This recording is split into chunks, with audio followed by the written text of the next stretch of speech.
Good evening, everyone. I, Dr. Anjali Sharma, welcome you as we transcend to the second scientific session for today. The SP Memorial Session is a humble tribute to the enduring legacy of Professor Dr. Sujopadi De, a visionary and pioneer whose contributions significantly shaped medical and scientific thought. Professor De inspired generations of scholars through his intellectual rigor and humanistic approach.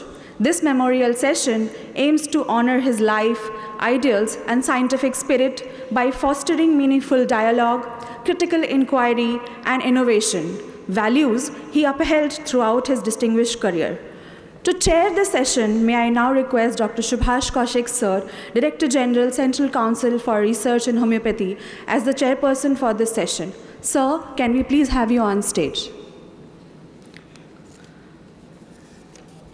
It is our honor to welcome Professor Jayes Bellare, Emeritus Fellow of Chemical Engineering at the Indian Institute of Technology, Bombay, as the first speaker for this session. He is a fellow of leading national academies. Professor Bellare has made seminal contributions to translational research in nanomedicine, regenerative biomaterials, and biomedical devices with notable clinical impact. His work exemplifies the integration of scientific rigor, innovation, and societal relevance. It is a privilege to invite him on stage. As the second speaker for the session, we are pleased to introduce Dr. Jawahar J. Shah, an eminent clinician, technocrat, and visionary leader in homeopathy. With over 5 decades of dedicated clinical practice spanning 5 generations of homeopathic traditions, Dr. Shah has made outstanding contributions to patient care, research, and digital innovations. He is the founder of globally acclaimed platforms such as the HomePath and Welcome Cure. Sir, we welcome you on stage.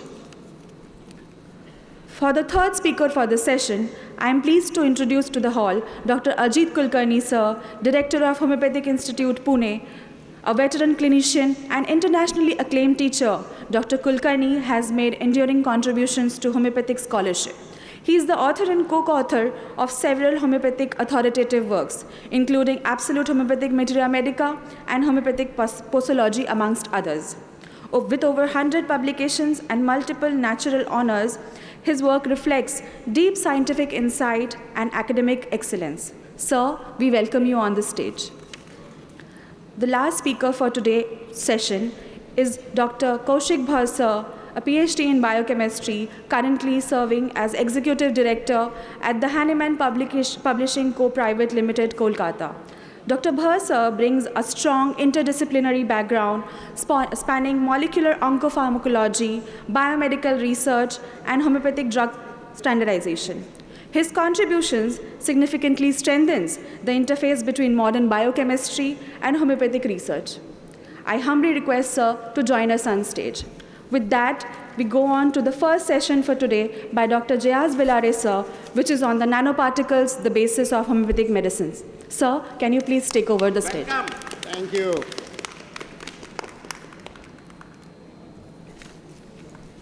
Great, thank you very much, and I'll try and compress it a bit, so excuse me if I jump over some slides. I understand we are running a little late, so let me see what we can do. Yeah, I don't have audio. Achha, you need it for online. So what I'm going to be talking to you about is some little bit of old and little bit of new. The old is something that is with respect to understanding what is there in a medicine, and we have shown in the past, and I've addressed this audience before, and my thanks to you all for including me in your deliberations. And that is, there's a lot of nanoparticles present in homeopathic medicines, and in fact the basis of these medicines is nanoparticles, or are nanoparticles. Yeah. And the new part of this talk is going to be the second part, which is a proposal that we have in which we would like to modernize the way in which these medicines are prepared without compromising the basic homeopathic principles which involve potentization largely through dilution and succussion. Yeah. So that's the principle of this talk. Yeah. So when we talk about nanoparticles, it turns out that nanoparticles really have very profound biological effects, and this is something that fundamental science tells us, biology and nanotechnology tell us that nanoparticles have profound biological effects. Some of them are listed here. And it is well exploited by modern medicines. Every doxorubicin is a nano delivery agent, and there are many such more, Abraxane and many, many more. Yeah. The surprising thing is that it's not just modern medicines that exploit nano. Turns out that virtually all of the Ayush system of medicines also exploit nano, although it was not designed in that way. Ayurvedic Bhasma, which Professor Manchanda mentioned as one of the important things for us all to understand, is composed of nanoparticles, and we have shown that in published work, and that they have higher bioactivity. Homeopathic medicines too consist of nanoparticles, and we have the clinching evidence for that, which I will show you here. To an outsider like me, a student of science and technology and engineering, there really are three important questions to answer. And this is true not only of homeopathy, but of other Ayush systems of medicine as well. And that is to understand what is there in the medicine. Because these are prepared by ways which are a little tenuous, difficult to understand. Second is, how did it get there? What was the process of manufacture? And thirdly, how does it act here? What's the fundamental biology of this, and how does it act here? And the reason we believe in nano is that we have scientific evidence, which I'll show you a few slides of. We have images of these nanoparticles. These are really photographs which are convincing. And it has been published in peer-reviewed journals and even in some of the classic ACS journals, which I will skip over here. So what have we achieved so far here? We've achieved in answering some of these questions here. Initially, there was a feeling that there is nothing in the medicine because it is diluted so much. But now we know that there is a material in the medicine, and that material is the starting material with which you made the medicine. So that's an important finding. And how do we know this? We use an electron microscope, which is an important tool of nanoscience and technology. It's a fancy camera which produces images. Only thing, the images are a bit complicated to understand. These are typical images that are seen. So, for example, here we have bright field images, we have dark field images, and these images can have special meaning here. Without going into what the detailed meanings of these are, let me show you what they can correspond to here. So the bright field image is like a passport photograph. It gives an actual photograph of what these particles are. So each of these dark things you see is one particle of your medicine. It's a nanoparticle. The dark field image is like an X-ray. It looks into the particle and shows that there are multiple crystallites present. The diffraction pattern gives you what is corresponding to a biometric evidence of what really that material is. So it gives you, by looking through a database, much like your Aadhaar card looks at a database and convinces the user that it is you. Similarly here, we look at a database and it convinces us that if I begin with zinc as the material to make my medicine, in the final product also is only zinc. And lastly, the dark field image gives us what amounts to a chemical analysis of this. And this is also with the EDS, or the elemental analysis, tells us what all elements are there. So this is a very versatile tool, and with this tool we are able to show, for example, in this zincum met sample, that there are these nanoparticles present. They consist of small crystallites which are nano in size. And thirdly, the electron diffraction, the biometric data, so to speak, corresponds to exactly zinc. And there is zinc metal in this, which is what you started with, despite this being a 30C sample. And this is true even of 200C. When we do a 200C sample, it's similar. And when we measure crystallite size, we can find out that the crystallite are largely in the 5 to 10 nanometer size. So this is a classic case of nanoparticles being present in this medicine, even though we are at potencies of as much as 200C or dilutions as low as 1 part in 10 to the 400, which is a really dilute system, well below Avogadro's number. And this is true of other things too. There are other medicines we've looked at, natrium mur, for example, and we see that it consists of the same crystallite structure as is present in common salt. We also have evidence that these are not plain particles. These are complex particles with a core shell morphology. The active material is at the core here. This is both natriumur and kaliumur have got the active salt at the core of the particle, surrounded by a silica shell. This silica shell protects the particle and gives a controlled release, is what our hypothesis is. Otherwise, these salts are just too soluble to be taken orally. So these are complex particles, and they provide the necessary morphological nanotechnology-based approach to giving a controlled release. We can measure the concentration by using appropriate tools, which I won't get into, and we can do a quantitative analysis, which is shown in this graph here. On the y-axis is the actual concentration in picograms per ml, and on the x-axis is the homeopathic potency, and we can see that the concentration drops to about 6C, and thereafter it is level. That means the potentization process does not change the concentration, but changes something else. And that something else really is to refine the nanoparticles. And therefore, what we have really shown with this is that there is a material in the medicine, and that material is the starting material, despite what the critics say is an infinite dilution or dilution beyond any molecule being present. Not only is molecules present, they are present as nanoparticles. That's what we have shown you. How does it get there? It gets there by a process of froth flotation. This froth flotation process comes about by virtue of succussion, which is one of the key tenets of homeopathic drug preparation. And in succussion, there is violent agitation of the sample due to the process of either bagging or violent mixing. And we can see these by looking at some of these high-speed images, which show where the particles are. It shows the presence of nanobubbles that form. And we can also do this with a technique known as particle image velocimetry. The velocimetry allows us to really image these particles, and you can see what the velocity fields are. So these are advanced techniques which tell us what is happening inside the sample during the preparation process, during the succussion process. And we see how there is a great deal of agitation at images A, B, and C. You can see the large amount of turbulence present, which causes these nanoparticles to break up further, to form aggregates sometimes, and eventually to settle down. And it gets concentrated by this process of froth flotation, wherein all the nanoparticles are lifted up to the surface, much like today's minerals in an ore mine are also refined in this way or concentrated in this way. So we answer this question, how did it get there? It got there by the process of froth flotation by succussion. And the last question which we try to answer is, how does it act? So here we have a material which is at a rather low concentration, but still a measurable concentration.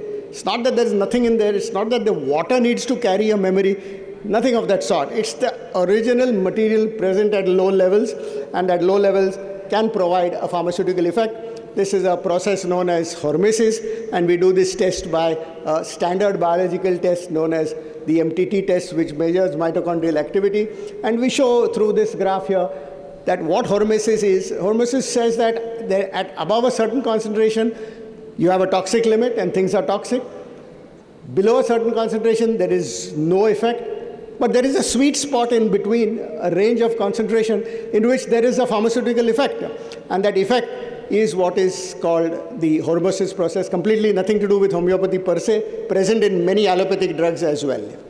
What we have on the left side here is a test which shows that homeopathic medicines, in this case Argentum Met, has this positive effect. It has the same increase in MTT as we go ahead. Yeah, so what we have really shown here is we have answered the 3 or 4 basic questions associated with homeopathy, and that is, in the medicine are nanoparticles of the medicine. It got there by this process of succussion and froth flotation, and it acts through a hormetic process at a cellular level. This, of course, has to be proven. The reason for the question mark is that we have to now prove this in other species. We have to prove this in animal species, and we have to prove this in, of course, humans by doing the necessary biology. And this is something that some of us are doing, and I hope we will be able to have answers to that. So, I'll just take 1 minute. I will not go into the details of this. But what this has led to, thanks to my interaction with colleagues like you, especially Dr. Manchanda, is can we rethink the way these medicines are made here? And the answer is yes, we can. What we do is not change the basic principles, keep the process of succussion and dilution present, but we start with a concentration that is below the toxic limit and then dilute further and dilute only to that extent where we are well within Avogadro's limit, but add more succussion to the process. So we dilute, but we add equal succussion. If you are doing 1 m, you do exactly that level, but with lesser dilution, so that the concentration limit comes within standard techniques, within standard analytical techniques. For example, LCMS is a great technique, GCMS is a great technique, NMR, TEM.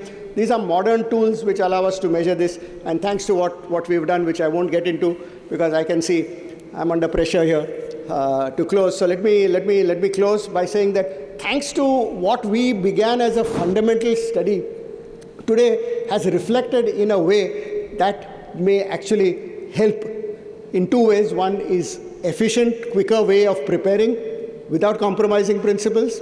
And number 2, be able to comply with labeling requirements as far as certificate of analysis go, because these are all now concentrations which are well below, but still measurable by modern analytical techniques. So I'll stop here. Thank you very much. Thank you so much, sir. With that, we move to the second presentation of today on the topic Revolutionizing Homeopathic Care, MindKey's Futuristic AI-Based Emotional Insights.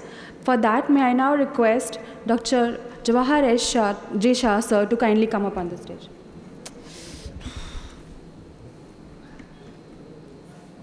Just a second, sir. Bhargavda.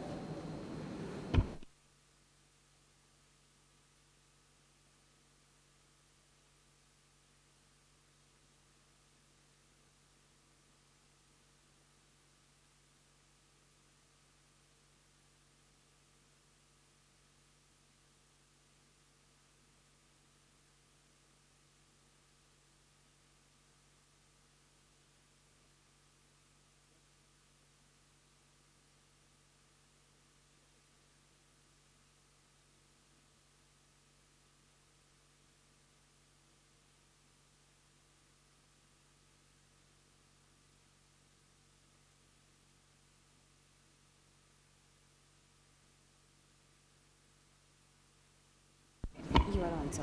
Thank you, sir.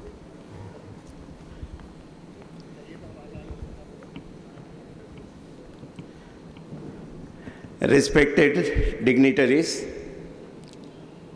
chairman, and my august learned audience. We had Dr. Bellare and the wonderful work which he has shared.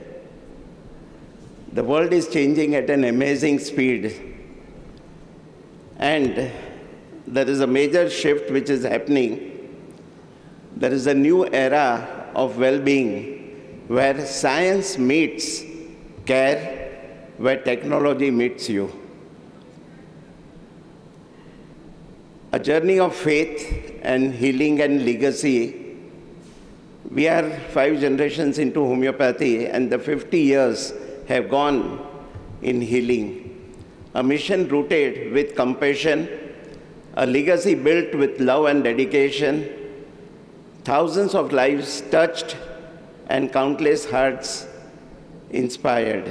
I've been teaching and sharing my little wisdom of homeopathy since last 50 years. I congratulate, this is a golden jubilee. May this be the last grand celebration of my sharing, because after 10 years, when they develop 60th birthday, I don't know. But this I promise you, that even if I'm not there, if I'm somewhere, my soul is still standing for homeopathy. My good wishes will be always there with homeopaths. And my love for this science will live forever. I pray to God every day that if I am born next time, I should be in homeopathy and music and also in India. This has given me, this journey has given me technology, relieving patients with thousands of evidence-based cases. It is transformation which is required from local to national to global. And that is why I feel unfortunate that after 4,000 registration, we have such a low audience presence. And my strong suggestion that the stalls should be stopped functioning during the scientific session. Because this entire activity, the organizers have taken so much of pain to organize this event. Why? The transfer of knowledge. If the people who are going to receive the knowledge, and it literally pains me and my fellow speakers, we discussed this during the break. It pains me to be here and having such a low audience. I'm sorry, and there is going to be a major transformation. Transformation will be in the form of time and energy. And the AI is going to be the future. Trust me, this is the thing. And where faith becomes the purpose, and the purpose becomes a legacy. In the next 20 minutes, I'll be sharing you something very powerful, something that can help you to grow in a professional way and financial growth, which is very, very important for today's generation. And this will take you sure from local to national to global, which is a right direction. AI is healing, which can help you to predict the simillimum. Let us try to understand with evolution in practice the MindKey, the Nidan, and the simillimum AI in homeopathy.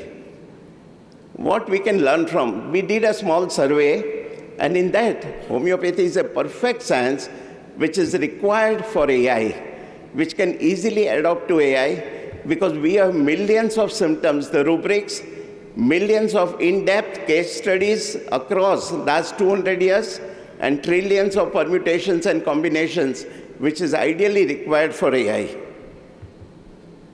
What we have learned is AI is nothing but converting the practical experience, which can deliver better, accurate results, save thousands of hours, literally thousands of hours can be saved, how you can come to simillimum very fast.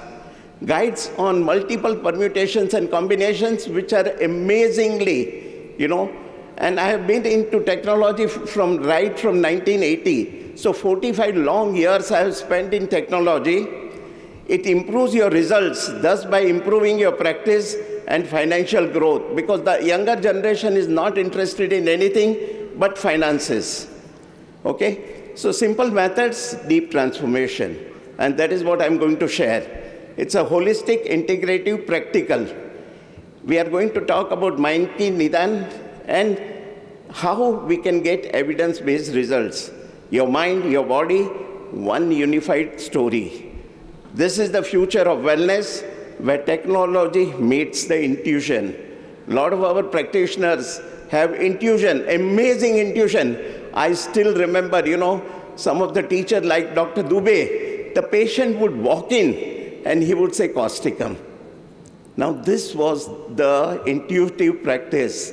But when technology meets with intuition, it makes a major transformation across the globe. MindKey explores the emotional depth, and it is revolutionizing the emotional assessment with AI. How does it do it? Where emotions speak, the healings begin. MindKey uses AI by using subtle micro-expressions in less than 60 seconds. It is scanning your face, shoulder, and there are 75 points which are demarcated. It reveals what the words cannot. And we will try to understand how.